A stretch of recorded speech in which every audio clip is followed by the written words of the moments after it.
It's my honor to be, thank you. It's my honor to be the president of the Latina Studies Association. Welcome to the second webinar in our series that LSA has been hosting and will continue to host throughout this academic year, and we hope into next academic year. Since the onset of the pandemic crisis, LSA has been wrestling with how to best move forward productively and move forward collectively. And so we're undergoing a series of discussions amongst leadership about ways to help make LSA more present for our members and make LSA more present in all of our academic lives and become a more central tool in our academic lives. So we're envisioning of helping to make LSA a platform that both supports your scholarship and also supports your intellectual interests.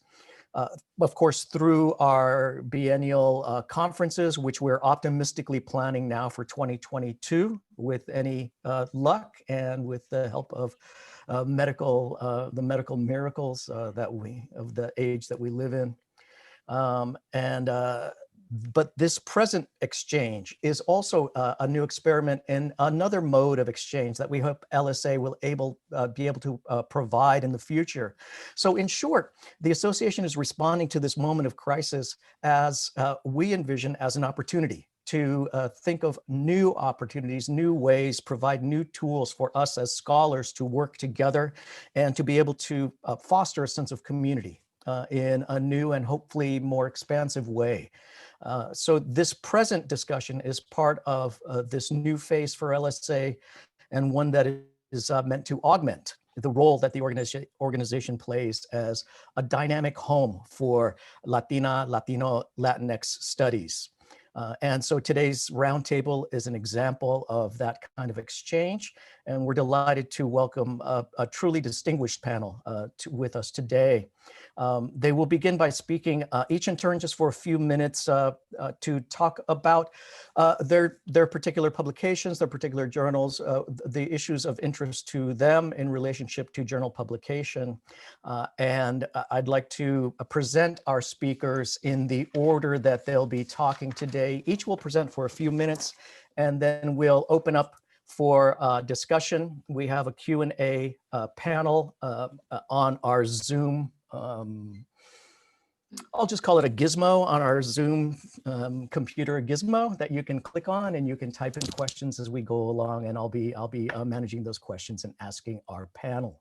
So first, I'd like to ask Lourdes Torres, or I'd like to introduce Lourdes Torres, who is the Vincent DePaul Professor of Latin American and Latino Studies at DePaul University. She is also an affiliate faculty in Critical Ethnic Studies and Women's and Gender Studies. She's the editor of the journal Latino Studies and the co-series editor of the Global Latino American series of the University of Ohio Press. Her research and teaching interests include sociolinguistics, Spanish in the United States, and queer Latinidades. She's the author of Puerto Rican Discourse, a sociolinguistic study of a New York suburb, and co-editor of Third World Women and the Politics of Feminism. She's also the co-editor of Tortilleras, Hispanic, and the Latina Lesbian Expression. Recent articles that she's published are present, have been printed in Lesbian Studies Journal and International Journal of Bilingualism, and she is currently working on the history of Llegó, the National Latino, Latina, Lesbian, Gay, Bisexual, and Transgender organization that ran from 1987 to 2004. And she's also currently researching Spanish language use in the city of Chicago. Our next speaker will be Edwin Melendez, who is professor of urban policy and planning at Hunter College and the director of the Center for Puerto Rican Studies. He's conducted considerable research in the areas of Puerto Rican and Latino studies, economic development, labor markets, and poverty. And in addition to numerous scientific papers and other publications, he is the author or editor of 13 books, including State of Puerto Ricans 2017, published by Centro Press, and Latinos in a Changing Society, Prager Press 2007. He is the guest editor of the forthcoming Centro Journal of the Center for Puerto Rican Studies special issue on post-disaster recovery in Puerto Rico and local participation. And our third member joining us today is Charlene Villaseñor-Black, who is professor of art history and Chicano Studies at the University of California, Los Angeles. She's also associate director of the Chicano Studies Research Center and editor of Aztlán, a journal of Chicano Studies, as well as founding editor-in-chief of Latin American and Latinx Visual Cultures that comes out of UC Press. She publishes on a range of topics related to Chicanx studies, contemporary Latinx art, and early modern Iberian world. Her most recent books include Renaissance Futurities, Art, Science, Invention, and Knowledge for Justice and Ethnic Studies Reader, both from 2019. The new 2020 edition of the Chicano Studies Reader, which I believe is now in its fourth or fifth edition, and also the autobiography Without Apology, a personal essay in Latino Studies, which she co-edited. Her monograph, Transforming Saints, Women, Art, and Conversion in Spain and New Spain, is under contract with Vanderbilt University Press, as well as her co-edited volume, Decolonizing Art History, to be published by Routledge. She is currently finalizing a book for the CSRC Chicano Archive Series, The Artist as Eyewitness, Antonio Bernal Papers, 1884 to 2019, which will be forthcoming in 2021. It's my pleasure right now to turn over the microphone to my colleague, Lourdes Torres. Thank you so much, Rafael, for inviting us to participate in this forum. It's really wonderful to see faces of some colleagues that I haven't seen in a long time and to be in conversation with this audience. So thanks for setting this up. I'm going to share my screen and let's see if this works. Can you all see the PowerPoint? Okay, so I'll start by just talking about our journal for a few minutes, and hopefully in the Q&A, folks can ask questions as they come up. Our journal is Latino Studies, published by Palgrave Macmillan, which is owned by Springer. So we are a commercial academic press, and we publish quarterly. We have three submission deadlines in July 1st, September 15th, and February 10th. For those who don't know the history, the journal has been in existence about 17 years now. It was started in 2003. The first editor, the founding editor, was Suzanne Obeler. The journal was first at UIC for a number of years. And then when Suzanne moved to New York, she took the journal with her. And I took over as editor in 2012 and bringing the journal back to Chicago. I share the work with our wonderful full-time managing editor, Maria Isabel Ochoa.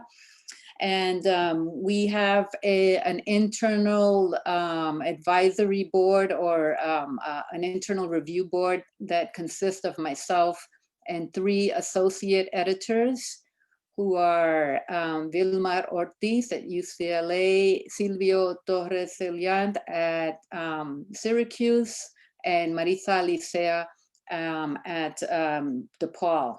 We also have an advisory board of about 20 scholars from around the world and internationally. As many of you know, we're an international peer-reviewed journal, and our mission is to publish on the struggles and experiences of Latinos and Latinas, Latinx communities in the US, and to also consider our transnational connections.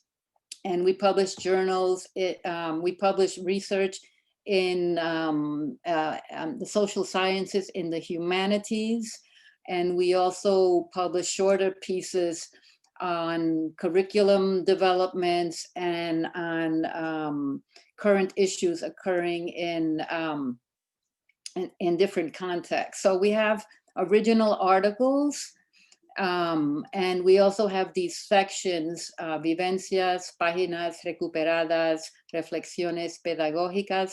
These are shorter pieces that are reviewed by our internal board of me and the associate editors. And if we approve them, they're published immediately. All the other articles, the regular articles, are sent out for external review.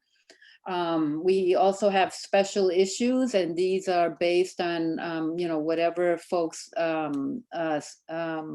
suggest and bring to us. One can submit a proposal for a special issue. Here are a few of our special issue topics. We have a few special issues now in the works. There's one on Latinos and aging. There's one on Latino studies and methodologies, and another one on Latinos and criminology. And we entertain proposals all the time. Our submission process is here very similar to others, except we have an initial submission phase where once you submit to the journal on one of those 3 submission deadlines, the associate editors and myself get together, we read all of the articles, and we decide on the fate of those articles. Basically, what we're trying to do is get the articles ready for external review. So before we send anything out for external review, authors will have feedback that will help make their articles stronger and will give them a better shot at surviving our very rigorous review process. So that's what we call initial submission. Then the articles go out for external review. And then Palgrave and the editors, the copy editors, get the article ready for publication. That's phase 3. And then we publish articles initially online before they are committed to a specific issue.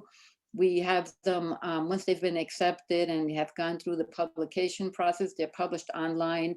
And then maybe several months later, they appear in a print issue and as a part of a particular issue. But first, things are online, which gets them out there sooner than is normally expected.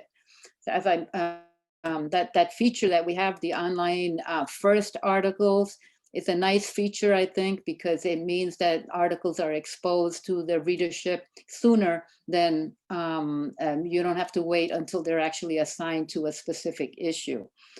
Another feature that we just started with the journal is to send, once the articles have been accepted and have gone through the publication process, we send you a link to what will be the final version of the article, which you can send around to anyone you want. You can put it on your social media. You can put it on other platforms. So your article circulates and gets more readers more quickly. And we also have, we do a lot of publicizing of journals and of authors on our social media. We have Twitter, we have Facebook, and we have very active usage at these sites. And so once authors publish with us, then if they publish something else, if they publish a book, we advertise it on our social media to give folks more and more exposure. I think I'll just stop there to give other folks a chance to talk, because what I really hope is to get some questions so that we can engage more deeply in the questions that you actually would like to hear about. Okay. Excellent. Thank you, Lourdes. And we will get to some questions very shortly. But let me turn first to Edwin Melendez and ask for a few comments from Professor Melendez. Thank you so much for the invitation, Rafael. It's my pleasure to be here to share this podium, so to speak, with both Lourdes, old friend, and Charlene. So let me first introduce Centro in general for those of you who are not familiar with it. The Centro Journal is part of the Center for Puerto Rican Studies programs. It's focused on and completely dedicated to enhance and advance the field of Puerto Rican studies. The journal started in 1987, and since 2001, Javier Totti is the editor of the journal and also of the Centro Press. I think that one of the the quality of the journal, the sustainability, it really depends on having a good editor, and I have to give kudos to Javier. He actually is perhaps the best known person in the field because everybody at some point have to come in contact with Javier, and he's perhaps the scholars that know the field the best because he has to read so many papers and I think he's so dedicated and so forth. So I want to first recognize his work in the journal. Our journal has been syndicated since 2003. What that means is that we're distributed by EBSCO and Gales, and our journal circulate along with all the others to all the academic market. It's the primary way we distribute the content. We're both printed and electronic, so we don't have any dichotomy in that regard. And we get about, last year, I think they downloaded copies of our journal 65,000 times, which is a pretty robust number. So it's widely distributed.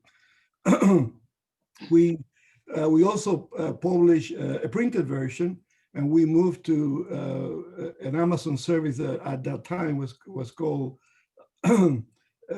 it's print on demand, and save a lot of money from the printed copy. Excuse me, let me get some water.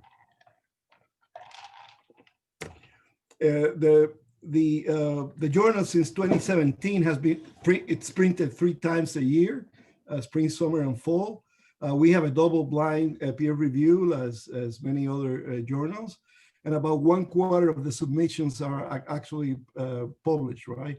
So the process is very rigorous, and I guess our acceptance rates is about what it's in our field, it's about what it should be probably.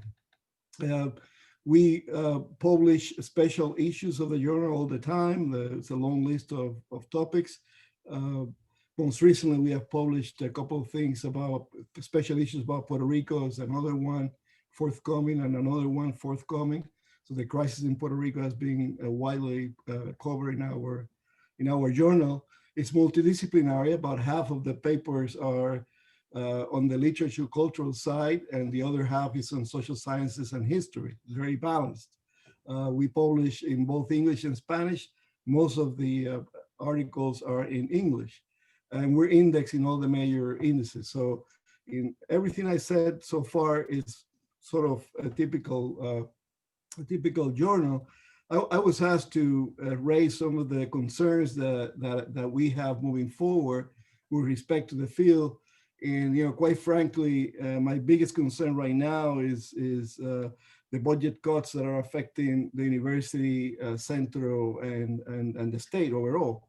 The economic impact of the pandemic still remains to be seen, and because the success of the journal is related to the sustainability of the center, whatever happens to us, some of our programs are at risk. So that's one of my biggest concern. Another concern for me is that when we are so focused on one culture and one people, Puerto Ricans, it's sometimes difficult to, we have a growing field, and we have a very robust, but sometimes as decisions are made from funders and universities, it seems as a narrow focus. I will advance to you that one of the challenges that we have as a field in general, but specifically for Puerto Ricans, and I will assume that this is the case for Mexicans and Dominicans, is the justification, the intellectual rationality for why is it that these studies are important. So we have in front of us an ideological sort of contest, right, where we have to assert the importance of having this focus, this uniqueness as part of the reason where we can differentiate groups, where we can find intersectionalities, and this uniqueness is actually what gives us a reason to exist. And I think that what's coming is a very important period in the life of ethnic studies. We went through a very terrible period, and I think the period coming forward is also it's going to be different for sure, but it's also it's going to be very challenging. And I think in that regard, we need to start thinking about how do we elevate the ethnic studies and the work that we do, the scholarship, the academics, to levels that we haven't seen before. The challenges that I see in the horizon are very, daunting. And I think it's the time to find among us that distinctiveness, that intersectionality, how we converge on identity and culture, how we differ, what are the social and historical conditions that bring us together. So let me stop there. I'll be more than happy to answer questions as we move along. I have other points, but but I want to leave time for my colleagues and question and answer. So thank you. Excellent. Thank you so much, Edwin. Our third speaker, I'd like to introduce my dear colleague, Charlene Villaseñor-Black.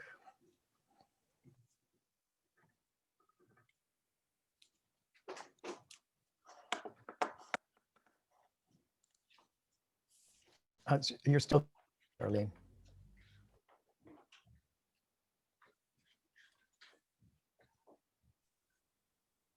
Good. Am I unmuted now? Okay, good. There you go. Thank you so much. So just thank you for the invitation to be here. I'm really happy to be with my distinguished colleagues talking about publishing. I'm editor of two journals, Aztlán, a journal of Chicano studies, and then this new journal, Latin American and Latinx Visual Culture. Aztlán is published here at UCLA's Chicano Studies Research Center. It's been published since 1970. It's issued twice a year. So we're celebrating our 50th anniversary this year. And then Latin American and Latinx Visual Culture, I founded along with my associate editor, Emily Engel, in 2019. And that's issued quarterly and published by UC Press. So the good news amidst the pandemic is that publishing seems to be continuing as before. We're on schedule with both journals.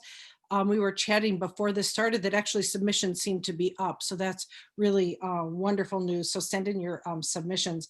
So I'll do just a brief introduction to the journals and make sure that I leave time for questions. So Aztlán was founded in 1970. I'm showing you the very first cover with artwork by Chicana artist Judith Hernandez. Since its creation, it's been an interdisciplinary journal. It's published twice a year, each time with 4 major original research articles that are rigorously peer reviewed. They go out for double-blind peer review, and our acceptance rate is about 15%. We accept submissions in English and in Spanish. We also feature an artist on the cover, on the front and back cover, and an artist communique. That's usually a statement written by the artist or an interview or a short article. We're trying to attain a range of artists, different geographies, gender balance, range of media. And Aztlán is dedicated to forming this archive of Chicanx artists. So in addition to the cover, the artist communique, the research articles, we also have what's called a dossier section focused on a theme. This is not peer reviewed. This is reviewed in-house and reviewed by a guest editor or pairs of editors. And the dossier includes a group of essays curated by an outside editor that creates critical dialogue around a particular issue. So usually an introduction, 4 or 5 short pieces. These tend to be less formal and more experimental. They're more about dialogue, very much on the cutting edge. And as a whole, the dossier is about 35 to 40,000 words. We had two just amazing ones this year for the 50th anniversary. In the spring, 50 Years of Chicana Feminist Praxis, Theory, and Resistance, guest edited by Michelle Tellez. And then just this fall, Latinx Temporality as a Time of Crisis, guest edited by my colleague Rafael Pérez-Torres. So they're just fantastic. We don't do special issues, but we can accommodate these thematic sections.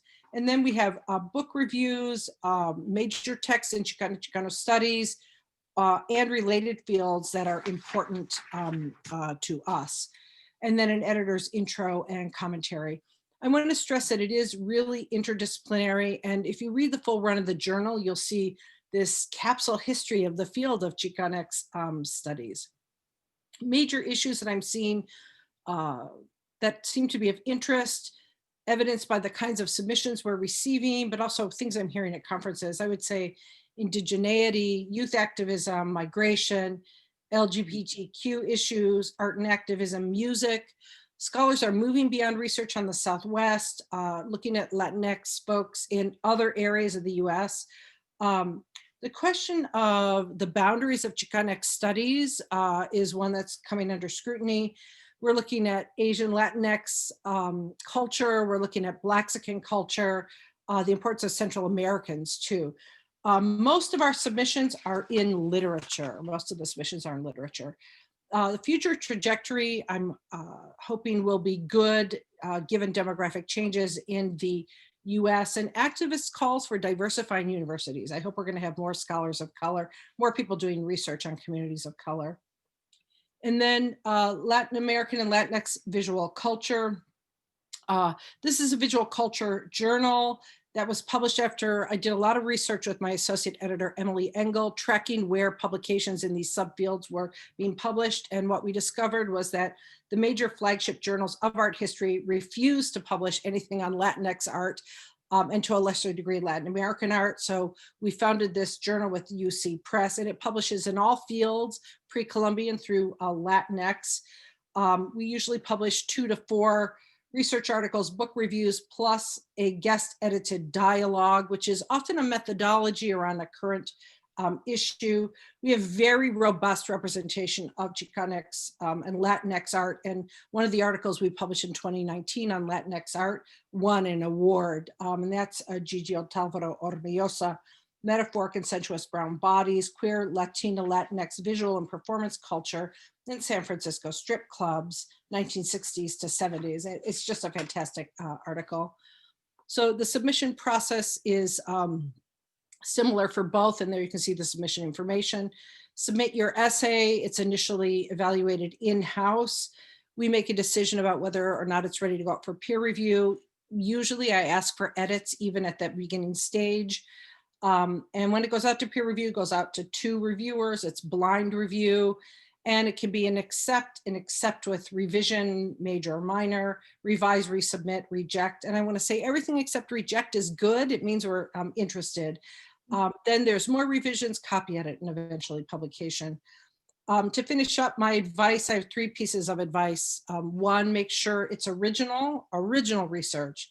Secondly, the methodology needs to be spelled out and legible across disciplines, really important in an interdisciplinary journal, and that you signal what's innovative. And then number 3, just make sure when you submit it, it's pretty well written and proofread. I would say no pieces of your dissertation before it's in really good shape and refined. We don't accept opinion pieces, although I might come back to you and say, are you interested in guest editing a dossier? And the connection to Chicano studies or visual culture studies should be clear. So I look forward to your comments and your questions.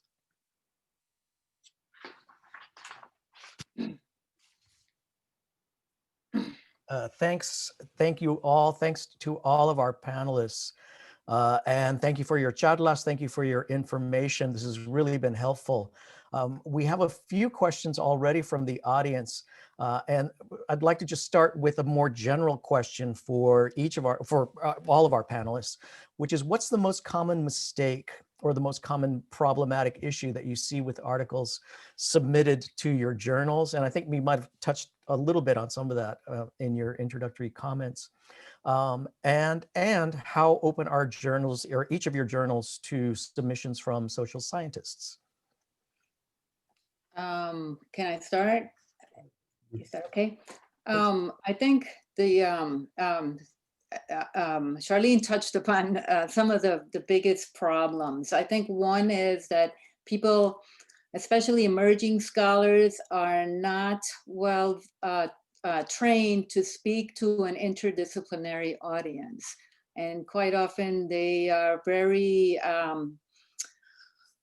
discipline focused and don't know how to craft an argument that's going to speak to a wider audience. And that's where our feedback comes in, both at the internal level and the external level. We want to make sure that any scholar in Latino studies, regardless of their discipline, will pick up the journal, and that every article in there will be of interest to them, that the writer is able to craft an engaging narrative that makes it clear why any scholar in any of our Latino studies field would find their article interesting and important. So that is an issue we have to work with authors quite often, helping them communicate their message in a way so that any scholar can see why this is significant to our overall field of Latino studies. I think that is really one of the largest issues. I'll turn it over to. Yeah, I will say pretty much that's along the lines that I hear from Javier, but I will speak to the issues that I actually have guest edited for the journal. And I think one of the, all those general flaws of people that cannot, specify their subject clearly and so forth. But in our case, the specificity have to be clear, the connections to Puerto Rican. So oftentimes the data that exists is for Latinos, and then people try to extrapolate to the Puerto Rican community, and it just doesn't work like that. The research has to be specific, distinct, and when you do comparative analysis, which is common in the social sciences and the humanities in general, you have to be careful not to, or the author has to be careful not to reduce the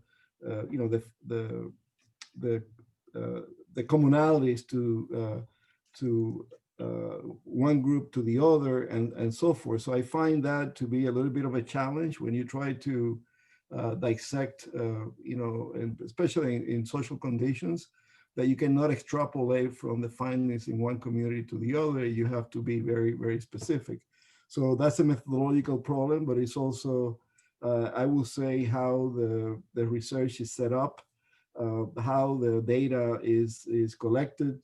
And in the case of Puerto Ricans, for example, I've been, breaking my head trying to find ways to get to the pandemic, because the data, the data is collected, it's just not published, right? Because of the sample size and what have you.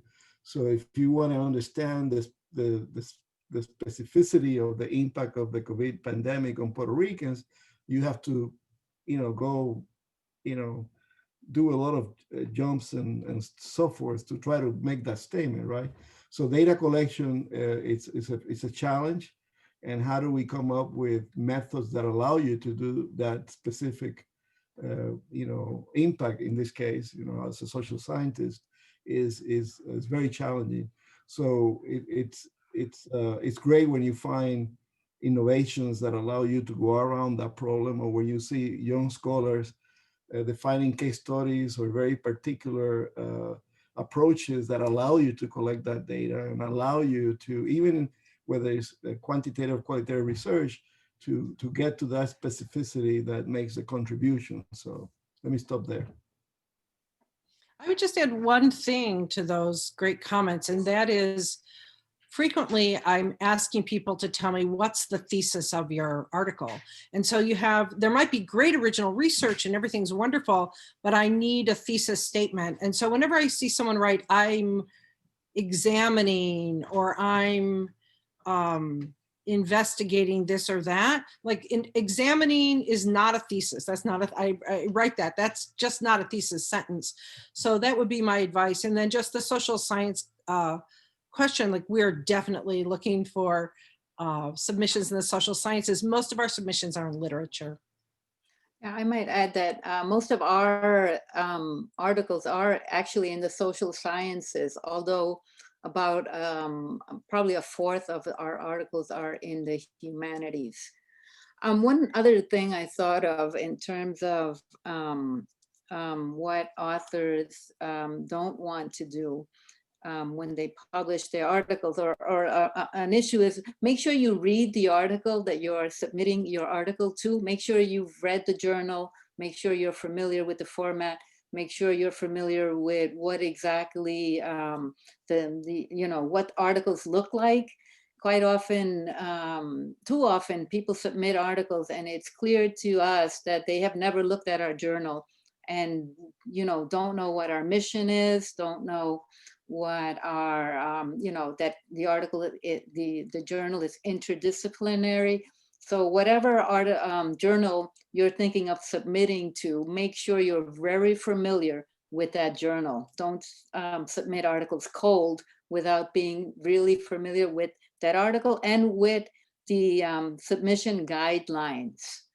Another issue is, our submission deadline criteria is that articles should be no longer than 8,000 words initially. Sometimes we'll get journal submissions articles that are 16,000 words. So, just read the guidelines and look at the journal so that you know what you're getting into. That's great advice. And actually that might be an answer to this question, which is that somebody's asking, especially for newer scholars, how do they know that the article that they're writing is being sent to the correct journal? Yes, read it. Right. Read the journal. Read not just the last issue. Look at the last 2 years. Look at the topics and see if your article would fit in there. You can get a good sense. Would it be in conversation with some of the conversations that are being had in some of the previous issues? But also, if you have something that's original that you don't see anywhere, you can write to the editor and say, this is what I'm thinking of writing. Would it be a good fit? And if it's a really exciting idea, we might not only encourage you to submit it, but to think about a special issue if it's a revolutionary, innovative idea. So do communicate with the editors. We're here and we're happy to entertain questions that you might have. That's excellent. Yeah, thank you so much. And sort of in a related discussion about comparative work that we were alluding to before, somebody's asking, Edwin specifically, but I think this applies to everybody. In what ways, or are you interested in comparative pieces focusing on two or more Latinidades? In what particular way would you suggest ways of making that comparative work, making that comparative analysis work in essay? Well, very much so. I mean, our journal, you cannot place any one problem or community or story, case study, what have you, unless you have some parameters to place it, right? So comparing to other groups is I think it's a good method. It just needs to be, you cannot speak about Latinos in general when you're talking about culture, when you're talking about social sciences, because Puerto Ricans in Florida might not be the same as Puerto Ricans in New York, right? And for the seasoned reviewer, when you generalize without having, not just your thesis as was mentioned before, but the hypothesis you're looking into, but also the data and the correspondence to the analysis and so forth, That's the problem. But I made a career comparing Latino groups in labor markets and in poverty, right? And you cannot generalize about female head of households across the board, because there are significant differences. Yes, there's a lot of commonalities. So we have that problem a lot with let's say with the convergence of Dominicans and Puerto Ricans in so many communities, right? But perhaps the migration history, the time of arrival, the racial composition, all those factors will impinge upon the differentiation of that community. So I will say that it's as a valid methodology as any other, but it has, but it has to be, the data has to be there to sustain the analysis, right? Again, I speak like a social scientist, but my point is that it's very necessary in many cases. It's a very valid methodology, but the generalizations where you find, some commonalities, and all of a sudden you're just extrapolating that to, across geographies, across time, across this and that. One example I'll give you is, Puerto Rican migration has been studied to death, right? I mean, it's a long, extensive literature about that. But the composition of that migration, the patterns, the influence of the flows have changed over time significantly, right? So any scholar that doesn't place that migration in the 50s, the 60s, whatever, right, and look at the surrounding economy and other forces, the back and forth and so forth, for experienced readers, that's what evaluators, that's what you're looking for, that sort of nuisance, right? But anyway, let me leave it at that. It's valid, but it's tricky. I would love it if people would send us more comparative pieces, or not only talking about intra-Latinidades, but Latinos and African Americans and other communities. I personally find relational analysis really interesting and important, especially when we need to be thinking about coalition building in terms of a political project. So I would love to see more of those types of submissions at Latino Studies. I would just echo that comment about relational ethnic studies. At Aztlán, I'm going to be asking the question, is this important for Chicano studies also? But we're broadening the understanding of that term, but I will be asking that question, like, how is this important for Chicano studies? And I think that this question that somebody's posing may be related to that issue of comparative work. Are there any topics in particular that each journal is specifically looking for in this current context? So for example, today's social political climate, perhaps issues of Black Lives Matters. Are you looking specifically beyond just generally comparative for something that is relevant to sort of the social political moment as it's happening now? Well, we just published or sent out a call for papers on the twin pandemics of COVID and anti-Blackness. And we would love to have pieces around these issues, not only academic pieces, but as I said, we have other sections in our journal, like Vivencias, where people can just comment on what's happening in their part of the world. These are shorter pieces, kind of a state of the field that might end up turning into longer pieces later, but because of the urgency of the moment, they want to communicate this as quickly as possible. So we have room for that kind of writing and submission.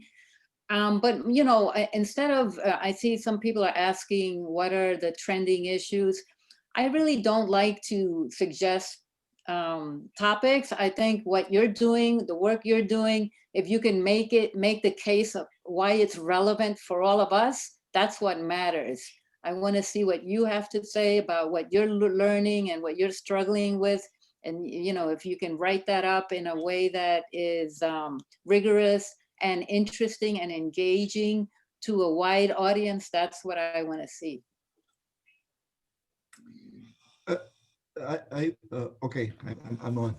I will say that, you know, what's going on is always important, and the journal has to reflect what's out there. You know, Black Lives Matters, yes, and we need to see the intersectionality of that with Puerto Ricans. You know, not because, you know, we have a large you know, African descent population within our community, but we have you know, our you know, particular issues with you know, social justice, you know, stop and frisk in New York, and I can go down the list. That how those, you know, social movement intersect with us is very distinct.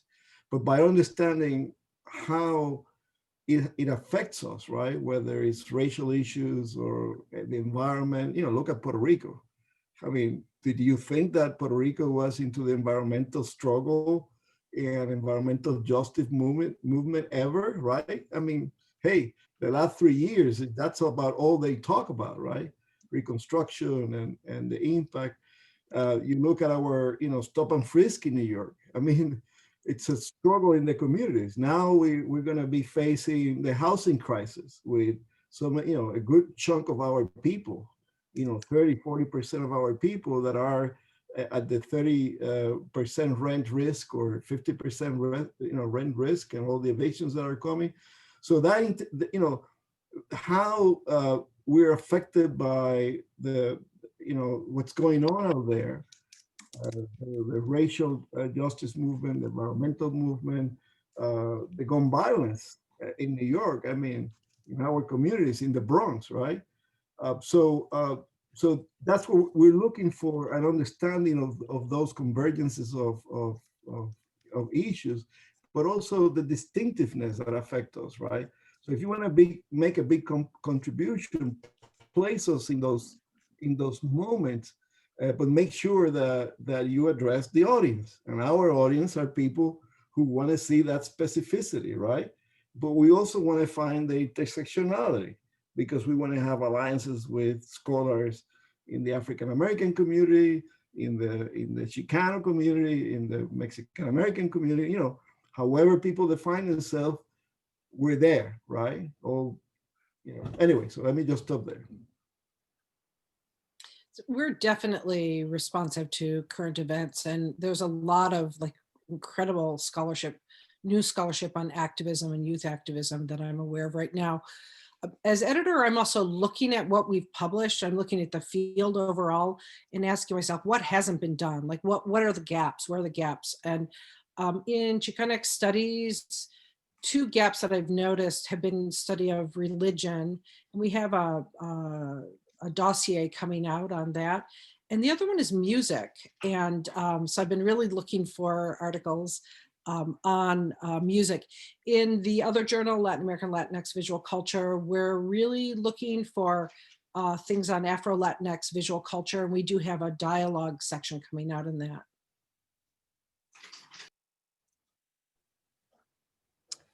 Let me ask a more sort of straight nuts and bolts questions. And a couple of people have asked about it.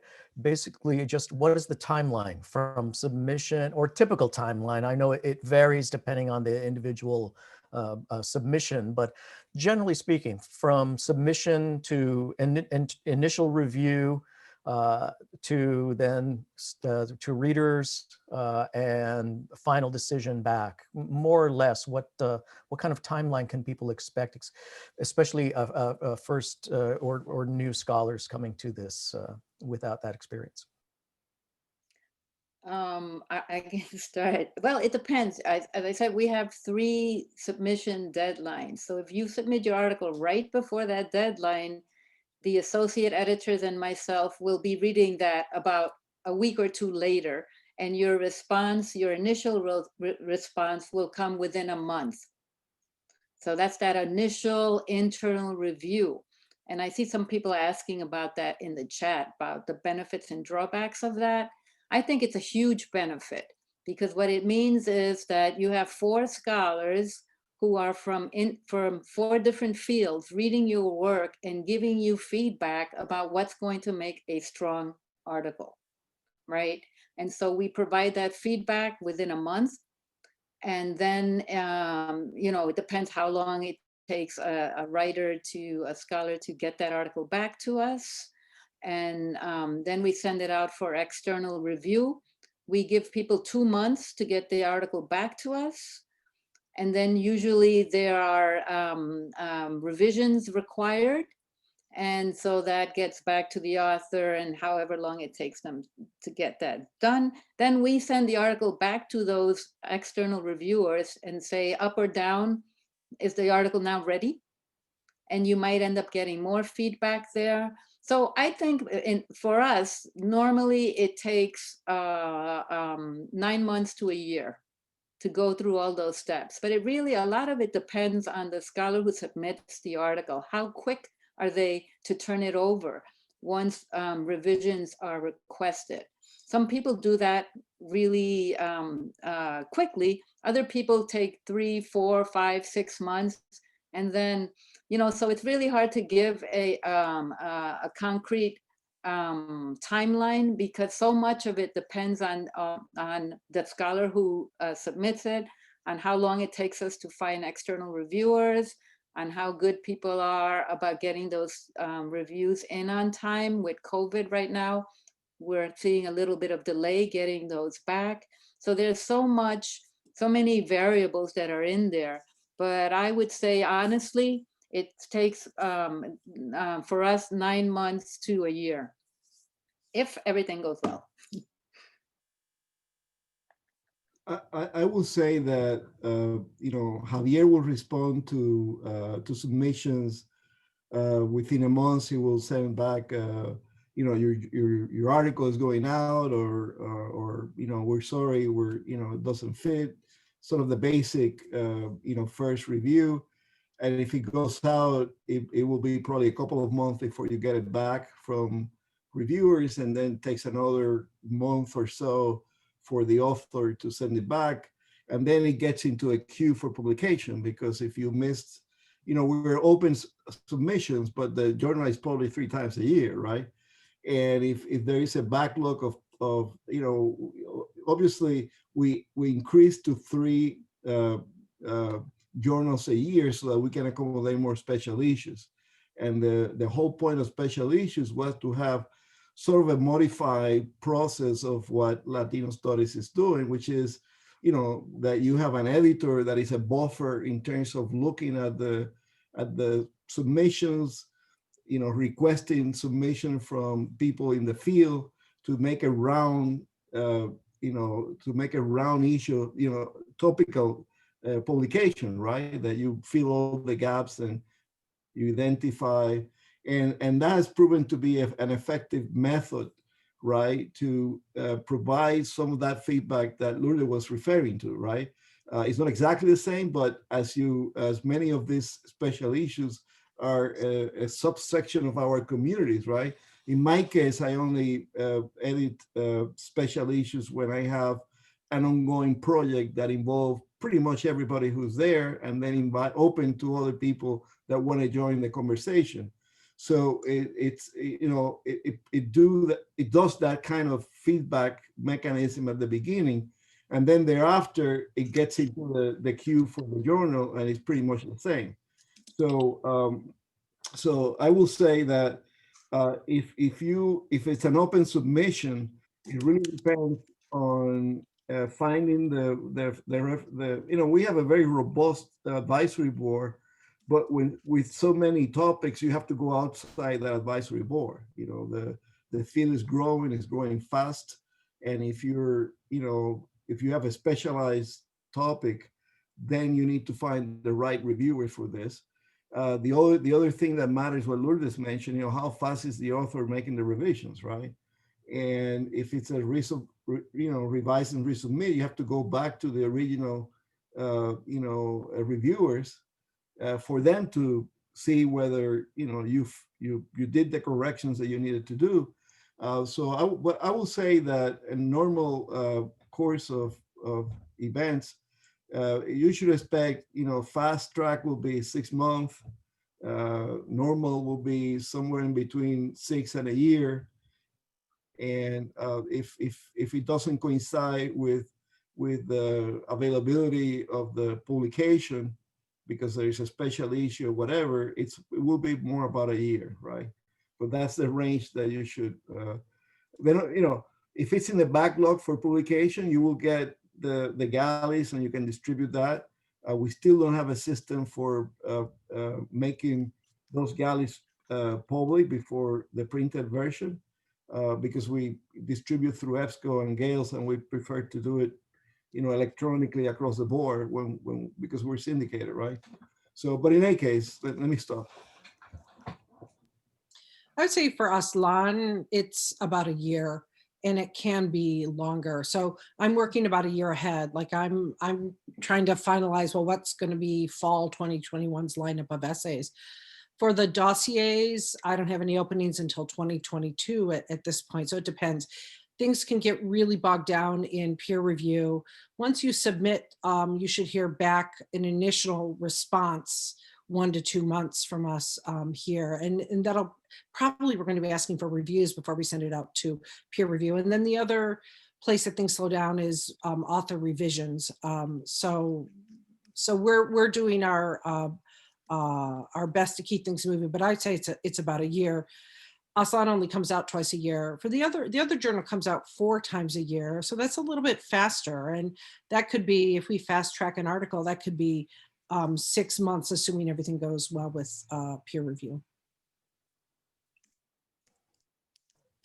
There's been a couple questions about special editions, both how to propose special editions if our membership has an idea about a particular topic, how they could present that to you, or in the case of Aztlán, Charlene, how to present the idea of a dossier. And also, where can people find call for papers, specific special editions, special journal topics? Where are those call for papers posted? In the journal, or are they posted elsewhere? Where can young scholars find these these calls for submission?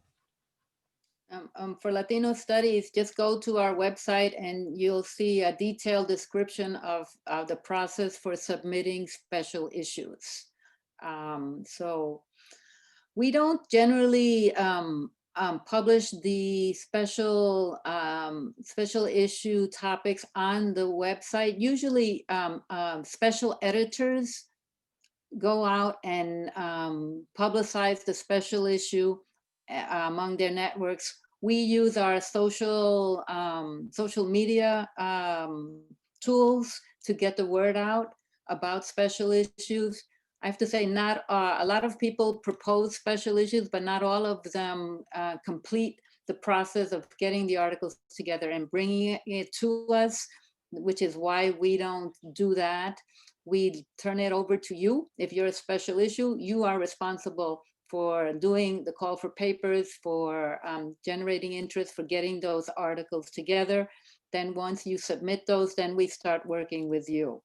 But we really leave it up to the special issue editors to go out there and get their own submissions. But anyone who's interested in the process, it's kind of a long process, go on our website and you can see the special issue proposal guidelines. Our process is a little bit more straightforward. You just write a good letter to Javier with a topic. You need to have a list of potential scholars that will do this. And, even if you don't need to see the whole description for the call for papers, you need to have a substantive description of what's going to be.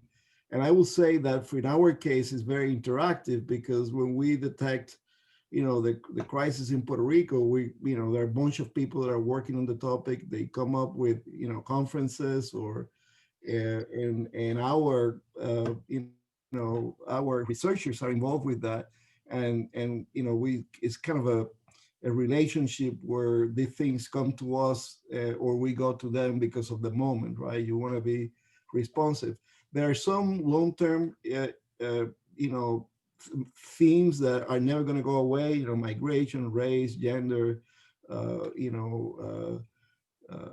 that are issues that people come up with. What is the cutting edge topic? What is the body of work that is percolating out there? And then they, Javier attends all the conferences, Latino Studies, what have you, and in those conversations you come up with a variety. Right now we have one or two called for special issues right now. But like Lourdes described, once you are a guest editor, and by the way, the guest editors tend to be senior folks, right? It could be, a younger scholar, but you always need to have someone that is well established, that will do the putting together the volume, right? And that can suggest reviewers. It's a package, right? But I think we're very porous. This is not too complicated. Obviously, I suggest a few things to Javier here and there, but people come to him, and he's been around for too long, right? I mean, we get many more ideas that we can accommodate, but we accommodate as many as we can. So we're open for business. So we don't do calls for Aztlán or LALVC. Usually people who are interested in guest editing, dialogue, or a dossier either reach out through our submissions email or email me directly, and absolutely feel free to email me. And they usually have an idea, and I'll ask for a proposal and a tentative table of contents. They don't have to have confirmations from the authors, but I kind of want to see like how the idea is going to play out. Do all these pieces cohere into something interesting? So, and then we usually work with you from there. A couple of people have asked about how you choose your advisory board. How are the reviewers chosen? Who are these mystery people who are reading our work and providing commentary? I just answered that actually on the chat. We try to have disciplinary representation, people from across the most significant disciplines that publish Latino studies work. We also try to have geographical representations, people from East Coast, West Coast, North, South, and international. And while those folks on the board serve as reviewers, there's not enough of them to review all the articles. So we look for who as we're reading your submission, we look at who you're citing in your work. And then we go through a process of thinking about certain people, looking at what they've published, seeing if they're appropriate, and then reaching out to them. So if, we absolutely look at your own work and who you're citing and who you value in your own work in order to choose the reviewers of your work. And it's a tough process. Sometimes I'll go through 10, 12, asking 10, 12 people to review a piece before I'll get 3. We try to get at least 3 people for each piece. And so it's not easy, especially in these times when people have so many difficult issues that they're dealing with. It really is. I have to say, though, I've been gratified at how generous our colleagues are. They recognize how important this is. So they also do step up and produce really wonderful reviews of our colleagues' work. If I could just add tangentially also, if I could ask the number of reviewers that you all send a piece to. Lourdes, you saying 3 people if possible. Just asking Charlene and Edwin also, they could just comment on that. Yeah, typically my understanding is that it will be at least three reviewers, but as Lourdes mentioned, the reviewers not always get back to you on time. So very oftentimes we send it to 4. In very rare occasions we send it to 5, but we will, Javier will proceed with 3 reviewers getting back with recommendations, and then if the 4th comes along, Javier would accommodate it in his letter to the author. He would accommodate he will basically tell the author what is essential from all those criticism and what's common in terms of the revisions that they expect. We have a very distinguished editorial board. There are about 20 of them. But I will say that in any given year, you have 100 people reading papers, right? So the board is way insufficient, and then disciplinary, and to be in the board, we expect people to read papers, regularly. We have some people that are really dedicated that I will say, 1 year will not go by that they evaluate at least 1 paper. Since I've been there, I don't think we have asked too many people to, hey, you got to accept some papers or what have you. Our editorial board has been there for a long time. We met with them, at least since I've been director, like once, and most of the communication is not physical at the time or in a conference.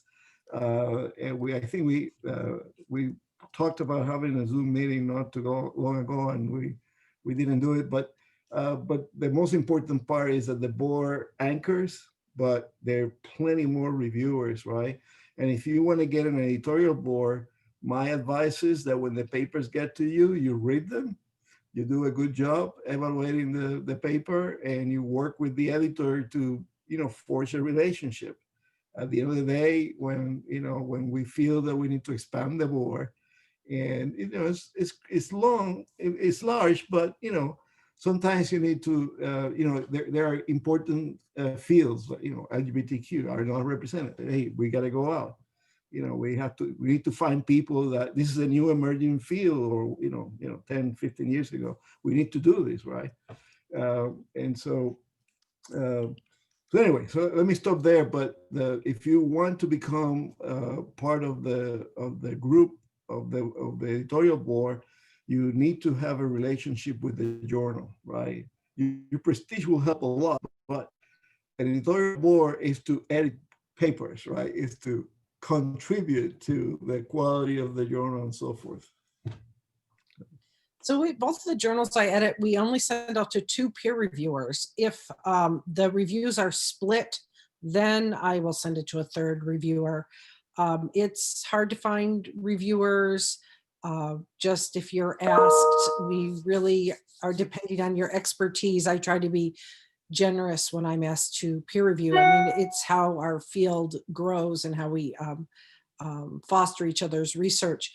At Aztlán, the editorial board turns over completely every 3 years, and we get a complete new board every 3 years. And I'm trying to get geographic variety and variety of interdisciplinary fields. The other journal has a much larger board, but that's because we were founding the journal. We had this massive board of like 25 people from the United States, Latin America, and Europe. So I think probably we needed that to found that journal though, but I think a smaller board is a little bit more nimble, and they do read things, but we definitely have to go outside and look for other peer reviewers. That's great. Thank you. And I don't want to take advantage of our panelists, so I will make this the last question. You've been very generous with your time and with the insights that you've offered us. This has really been invaluable.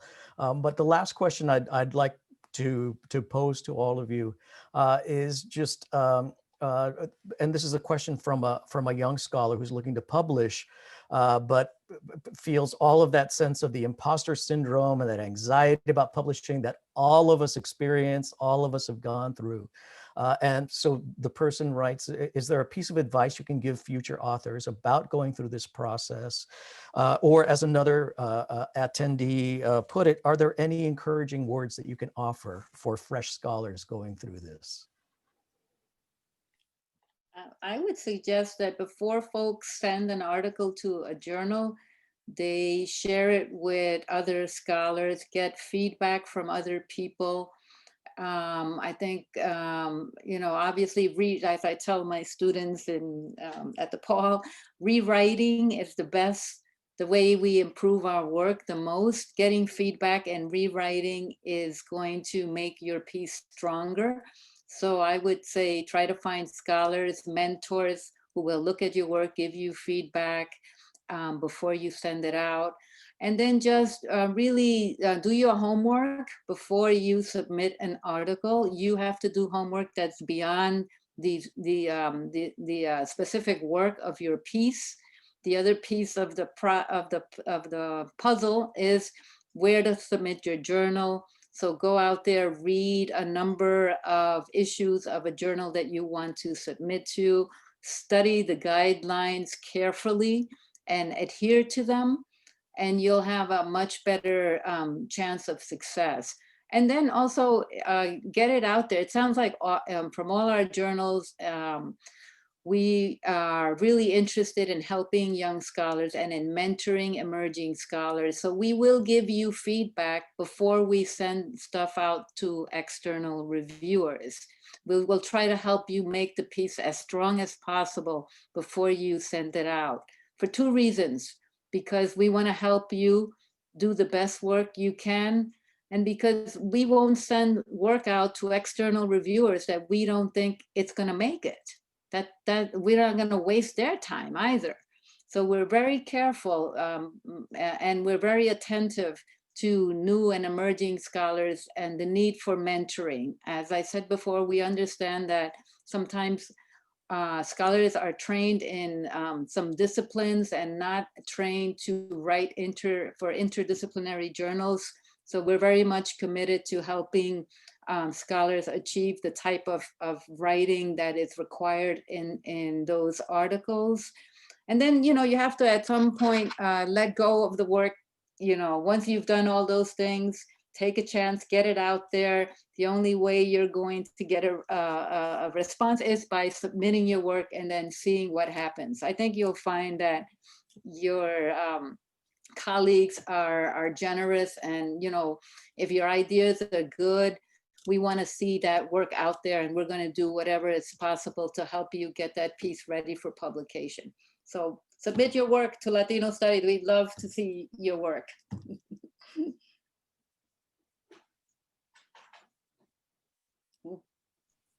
You need to mute. Oh, Edwin, I'm sorry.